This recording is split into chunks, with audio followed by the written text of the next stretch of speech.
The house at Blackwood Lane. I still remember the first night I saw the house. It stood at the very end of Blackwood Lane, hidden beneath the drooping arms of old oak trees, their branches twisted like claws trying to hold it down. The windows were broken, but I could swear sometimes there was a faint glow from inside, like someone lit a candle in one of the upstairs rooms.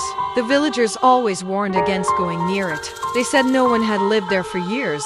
They said the family who once did had vanished overnight. No bodies, no signs of leaving. Just gone. But curiosity can be louder than fear. The first visit, I pushed open the rusty gate one damp October evening. It groaned like something in pain. The air changed instantly as I stepped onto the property, colder, heavier, like breathing through wet cloth. The house loomed above me, its front door ajar as if waiting. Inside, the smell of rotting wood and damp earth filled my nose. Wallpaper peeled off in long, curling strips. The floor creaked under my weight, as though the house was whispering its disapproval. Then I heard it, footsteps upstairs. Slow, heavy, deliberate. I froze. The air grew so still that I could hear my heartbeat echoing in my ears. I told myself it was an animal, maybe a raccoon or a stray cat. But when the footsteps stopped, I felt an unmistakable sensation someone was listening to me. The mirror in the hallway stood, a tall, cracked mirror. Dust covered most of it. But when I wiped it with my sleeve, I saw something that made my stomach twist. My reflection smiled at me.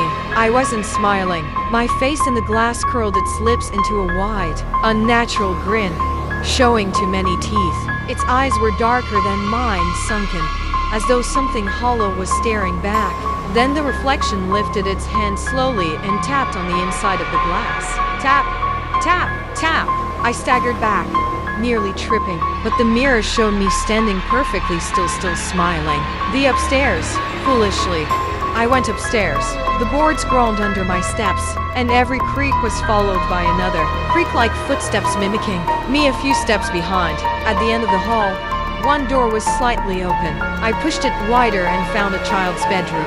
A rocking horse sat in the corner, swaying gently as though a child had just climbed off. Dust swirled in the moonlight, spilling through the cracked window.